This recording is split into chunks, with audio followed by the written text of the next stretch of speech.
employees going to interview for a job position, and they were interviewed by the company. And it was a privilege to have a job with a good company to where they would come in at an entry level and work their way up to higher positions and higher pay grades, etc. And I felt like in 2020, as a new, somewhat insecure business owner, I was a college coach trying to recruit people to my team. And it seemed like it totally flipped from the employer interviewing the employee to the other way around. I'm essentially being interviewed by potential candidates.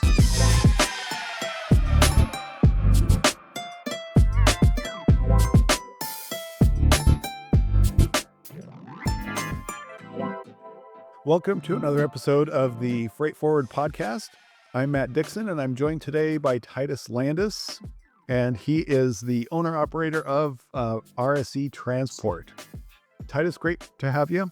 And why don't you tell us a little bit about yourself? Yeah, thanks for having me, Matt. So we have a trucking company based in Worcester, Ohio. I guess if you want to know about myself, so I am also a husband and a father. That's the most important thing that I do. I have a wife. We'll be married 15 years now. I have 6 children, ages 11 months to 12 years old. So really busy at home. I have a small farm, a little more than hobby size, where we have some beef and we have some sheep and a few other things, and also have a trucking company.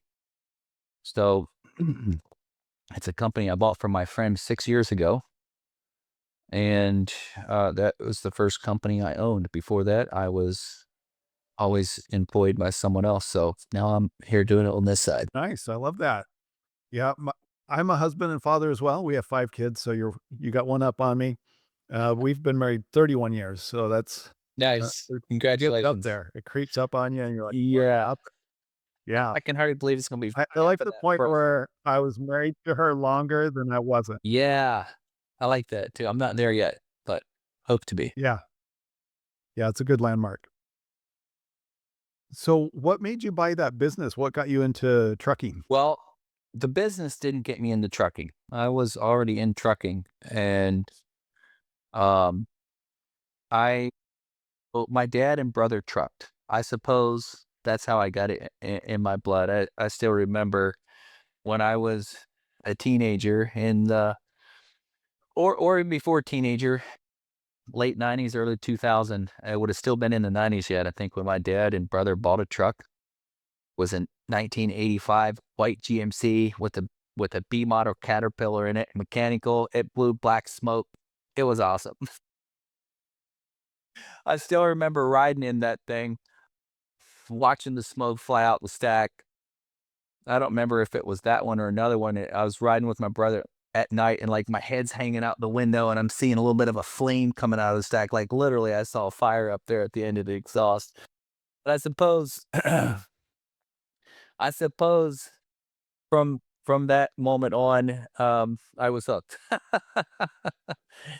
And I've always been a good operator. I grew up on a farm where we had farm equipment and whatnot, and I've always been a good operator. And truck driving is operating, right? And so I think it fit my skill set in that way, along with whatever was in my blood. And so that's how I suppose I became a trucker. I drove for my dad originally, and um, after that, I drove for some other people, not my dad anymore, just because of what was available and opportunities. Um, that was in Virginia, by the way. I moved to Ohio from Virginia, and in Ohio, I worked for a few different people. Um, but I started hauling feed in 2010, and I believe it was 2010. And I drove for other people for about 7.5 years, I think it was. And I was driving for someone else. And well, I was going to back up a little bit, but I'll get to that. So I was actually driving for another company hauling equipment with a detached trailer. But before that, when I was still hauling feed, this regular route US 30 that goes through Worcester, um, I would go west on 30 often and come back east, and I started meeting this guy in a green Volvo truck.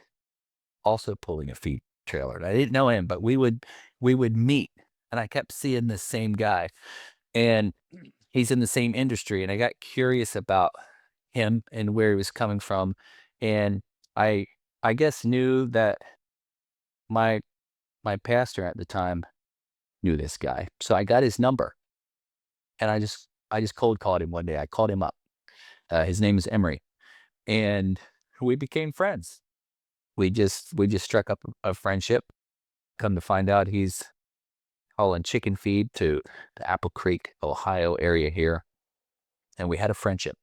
And we had a friendship on a personal level. And I heard him talking about, I knew something about his business, and I heard him talking about selling his business.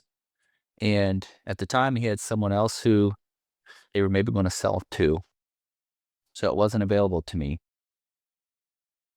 But that wound up not going through, and he wound up not even selling at the time. But he told me that if he ever did sell, that I would have first opportunity.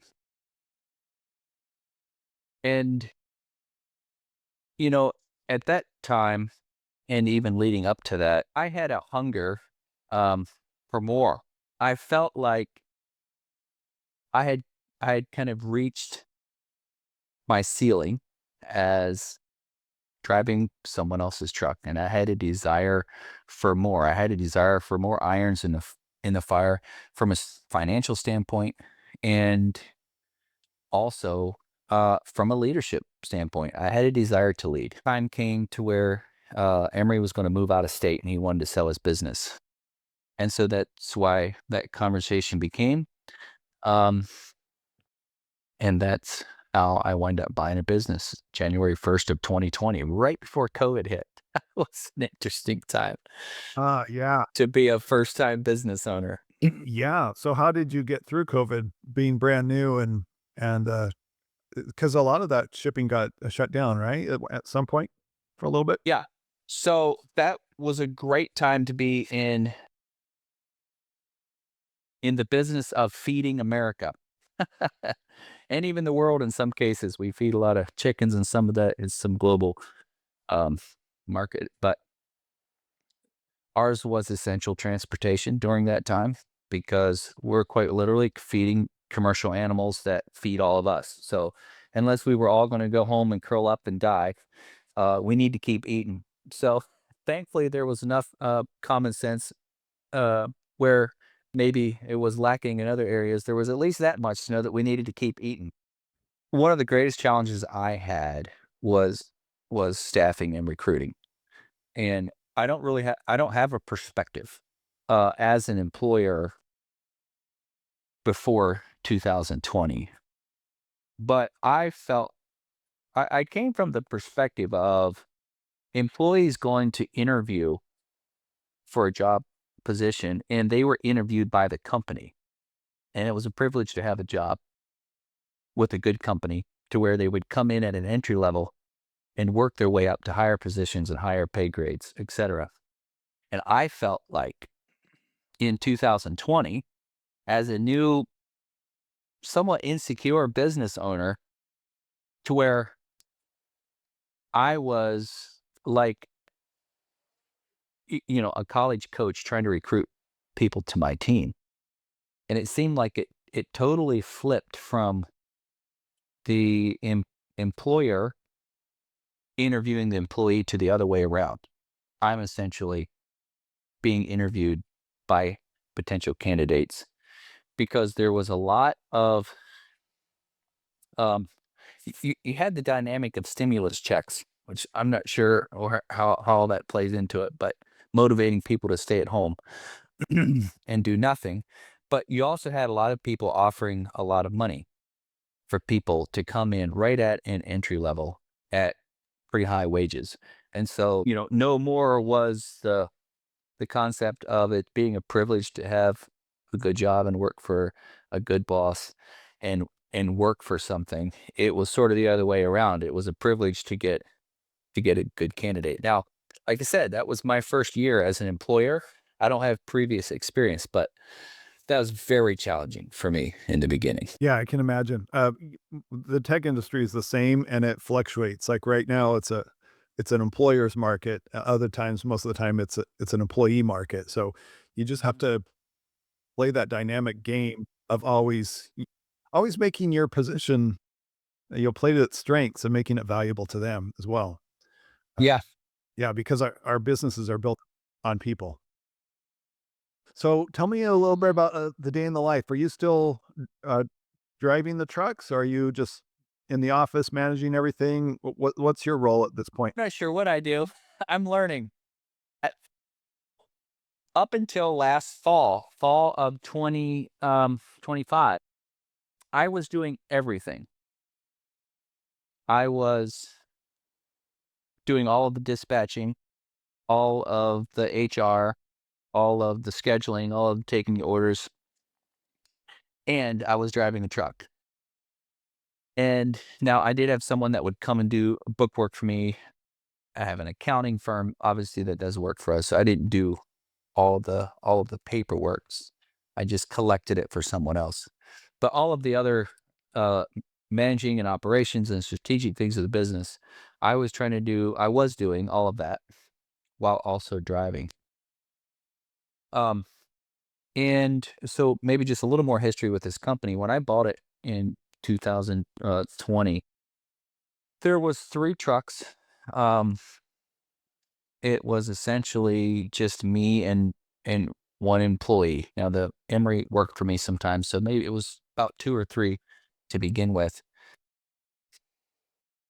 And today we have about 19 trucks. Now, not all those go out every day, but we have maybe 13 trucks going out on average per day. And so I didn't do well in finding a right transition point from just being the one man show. Titus out there in a truck with some other dudes, and we're just going for it. You know, I was, I was just playing Monopoly, Matt. That's literally, I used that term. Uh, and I've, I felt, I don't know, I took a little pride in that. And then it transitioned to a little almost shame because it's like playing Monopoly is great, but it's not a plan. It's not a system, it's not a process, it's just going for it, and that's what I was doing. I was just going for it. I was out there in it myself, and we're just going for it, and it got to be too much, time you get to, like, a dozen trucks, and I'm still out there trying to do it all and manage everything else, so I was definitely getting to the point of experiencing some burnout, and, um oh, yeah, your question about what does my day-to-day look like? So, I had one of my right-hand men, um who would do the daily operations, like receiving the orders, assigning them to trucks, trailers, and drivers, just the daily operating of everything. He would do that for me when I was gone, say with my family or at an event or something. And he had done that from time to time over a few years. Well, this last October, I went down actually to another Rise Up Kings event, and he was doing that for me. And the next week after I got back was my anniversary with my wife. And I asked if he wouldn't keep doing it after I got back. Maybe we could tag team a bit so that I could have some time for my anniversary. And he seemed to be getting along just fine with it. He seemed to be enjoying it. And I was enjoying not doing it. And I was in talks with, Yeah.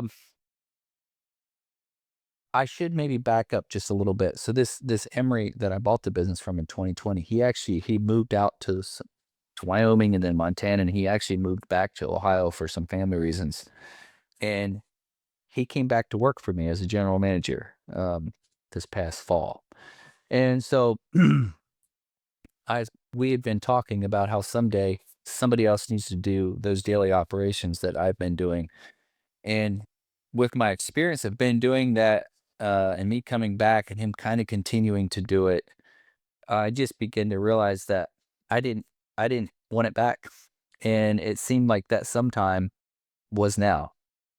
And so I I made Ben an offer to continue to do that, to come off the road because he was kinda doing what I was doing too. He was driving in trying to do this, and it's just too much to try to do that with that many trucks and do it well and keep your wits about you and your sanity. So, um, he accepted that offer then here, like, at the first year. And, um, so now all of a sudden, I have a general manager, I have an operations manager, and I was still going out in the truck some, but then that didn't really become necessary. And so those were all new positions for me. This is um, a new thing for our company. And then on the personal side of it, in November, my wife started having trouble uh, with a pinched nerve in her neck. And come to find out, after quite a journey with that she's got like a bulged disc or herniated disc or something. And with our 6 children and her being debilitated, my role then became at home, like 95% of the time. So that's been kind of this whole winter after this new stage of having people in places. And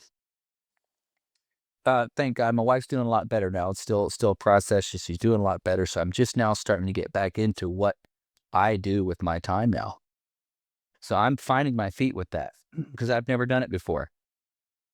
But I will say, um, what I'm seeing is the value for me as the owner, the CEO, I suppose, to set the vision for the company, to lead in the culture for the company, and as an overseer to watch for the life of the company with um, our customers, our future customers, maintaining good relationships.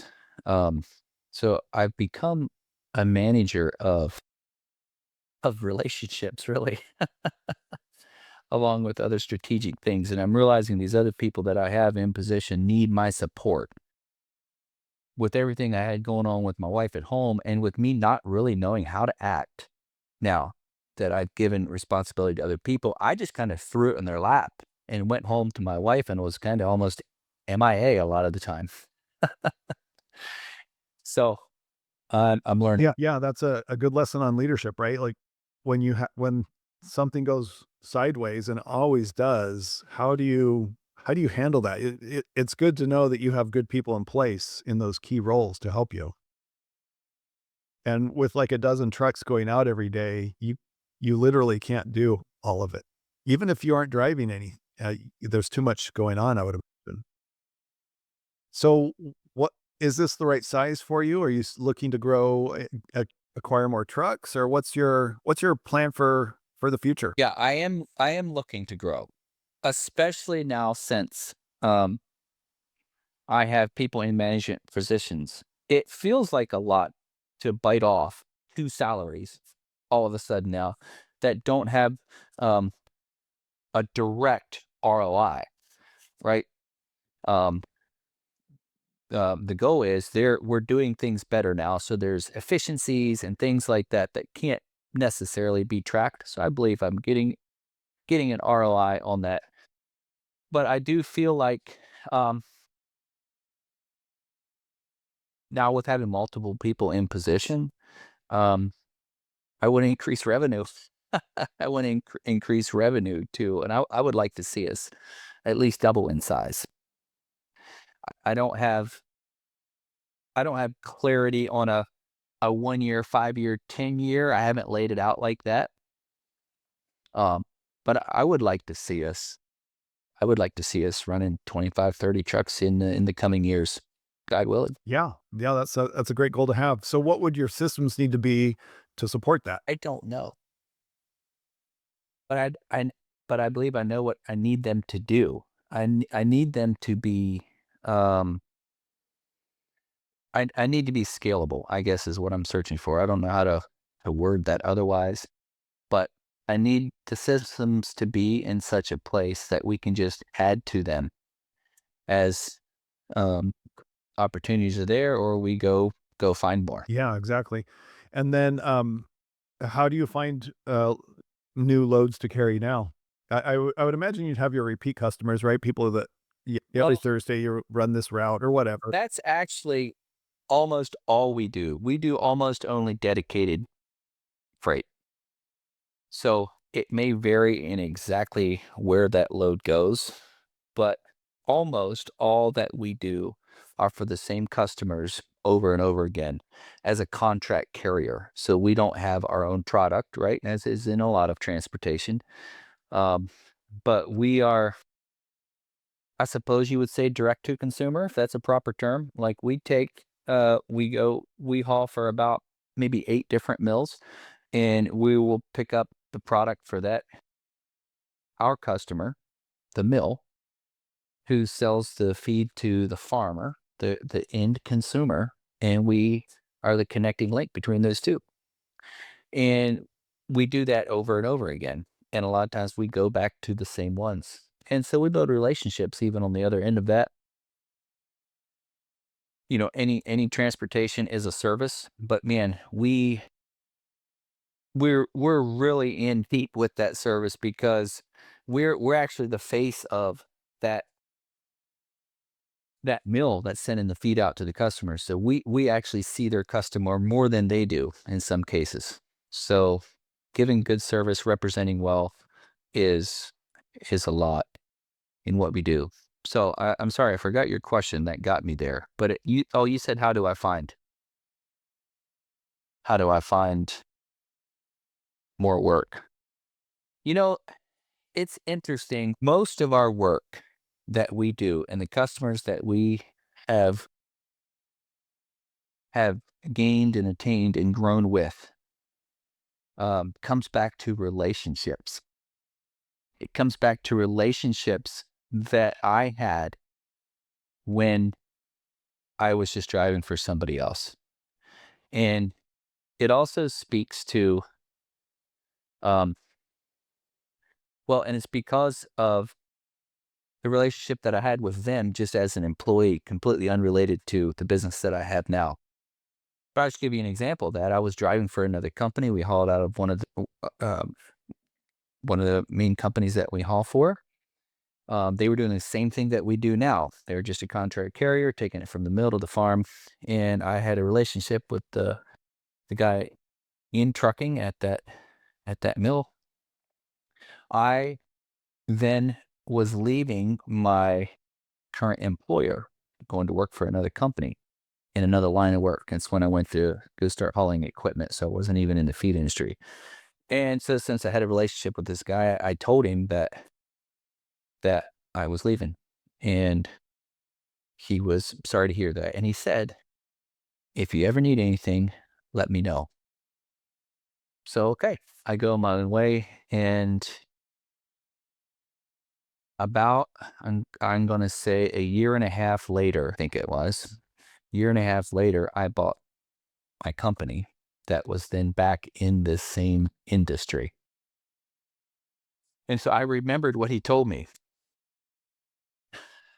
I called him up then when I had my own trucks and I said, hey, you remember you told me if I ever need anything, let you know? He said, yep, the offer still stands. And so like today we're running about 4 trucks with that company. And it's things like that that I have found that um, is what really pays off. And it just speaks to providing a good service and showing up well at any stage of your life. And it will pay dividends later. Had another customer that called us up just kind of out of the blue and seemed to remember me from when I used to haul in and out of a mill. He'd be there in a truck and I'm in a truck. When he's in trucking at another company and I have my own company and he was aware of this and they were looking to get some help. And he remembered me when we just interacted as basically as 2 different truck drivers at a mill. And whatever he saw, he respected and appreciated enough to want to work with me later now when I have my own company. And I didn't even really remember him. Almost sorry to say. Uh, I had to kind of work to remember him. So another story I have that is not directly related to um, previous relationships was I knew of another mill that from what I was hearing, they were growing. We had some transitions away from some work that we were doing where we were slowing down and kind of lost some work. And some of that same work was kind of going to this other mill. So for some time, I wanted to connect with them. I knew someone that actually worked for an insurance brokerage company. I had a relationship with her. Her family was run this mill. So I said, I guess that's the relationship element part. But I asked her who I should talk to down there, and she gave me a name. And so I put a nice shirt on. I drove down to this mill. It's about an hour away, and I just showed up. And actually, the person that I needed to talk to was out walking around on the phone. So I just kind of hung around. And when he was done, I introduced myself and we talked. And I told him about what we do and wondered if we could be of service to them. He, he it was a good time for them. He appreciated how I represented when I showed up. He felt like I had knowledge in the industry and they were looking to partner with somebody like that. So that's just, meetings like that took intentionality on my part, but they're also just a godsend too in the timing. I can't take credit for it all, right? But I can do well with what I know to do well with, and then God can give the increase. Yeah, exactly. We got to do our part. Like it's all dependent on us, but then pray like it's all dependent on him, right? It's Yeah. it's a two-way street. That's the way I look at it. So we talked a little bit about AI before. I've been living in AI for the last 6, 8 months. You're kind of getting into it a little bit, right? So how do you see A AI little bit. changing things, or how can that help improve systems down the road? Well, like I said before, I don't know much about it, and so I don't feel like I have a lot to offer in that. But let me tell you just a little bit about how we use a little AI, and I have Emery help me with that. I'm not really hands-on with AI myself, but we use it in like how to we have a contract with one customer now to where um, there's nothing in there about fuel surcharge. There should be. Um, and so with recent fuel spikes, we need to address that somehow. So he actually put the contract into AI and asked the question of what we can do. And AI pulled out one of the clauses that gives us an opportunity to address this issue and lays out how we can do that. So that's one example where it can be very helpful. Um, there was another time, very simple case where we had a fairly new hire in our mechanic shop, and things were not going very well with that individual. They were having trouble with management. They were wanting to move on. They were asking to move on fast, and I was wanting to somehow respond well. Um, kind of how I could release them, but also give them some ownership of what was going on. And so we asked AI what we might say, and it just gave us some ideas about how to respond in in such a way like that. So just some really basic stuff. What we've done so far. Yeah, but it can make a big difference. Yeah, I have a little AI executive assistant I've been working on, and it has so much information about me. It can draft things that sound like me. So it's Yeah. really beneficial because then I don't have to think about boring stuff. I can think about strategy and how to help support this new client or whatever. Right? Yeah, Mm. it's been great. Uh, so what is one thing you wish I would have asked? Is there anything that I missed? I would like you to ask me that what excites me the most in being a business owner. That's a good one. So what excites you most about being a business owner? What excites me the most about being a business owner is that I have a broader stroke of impact on people. I have a greater ability to give more. Um, And I'm also excited about how my company, and I represent my company, impacts the lives of our employees and their families. And I will say that is not the original vision that I had when I bought the company and when I became a business owner.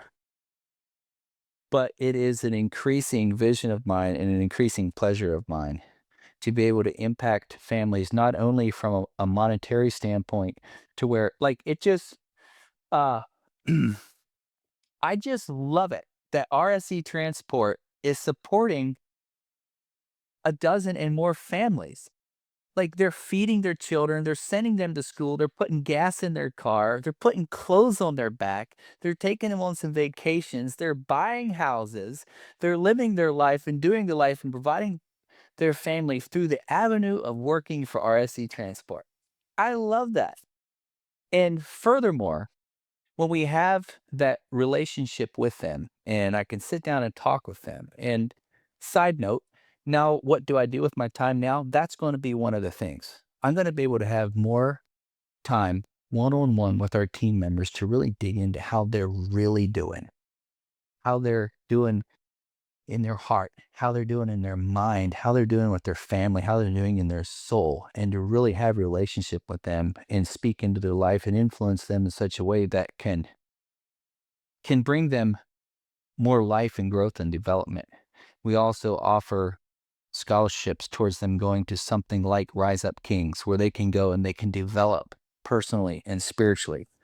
And then they come back into their homes, into the communities, and to their team, even here, and that impact just grows. It's like a seed that grows. And so I like I like the broader avenue of revenue that a business can bring when it's profitable.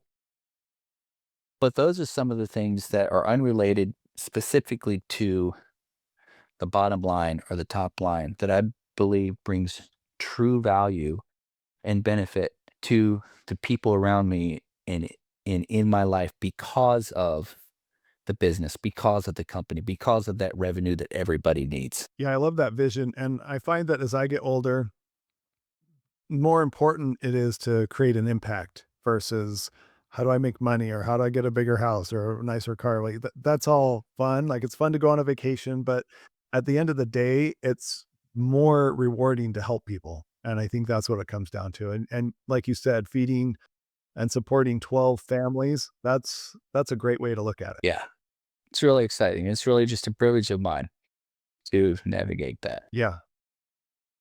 Awesome.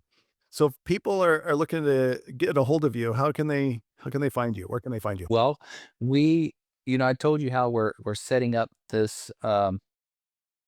It's kind of like the new world order for RSC Transport. Before I was just playing Monopoly and we're going for it. Now we have people in positions. We're getting system and process set up in place, and we're getting a website. So www.rsetransport.com and learn more about us. Otherwise, you can just Google RSC and you'll find my number there somewhere. So people have. Okay. So, Very good. yep.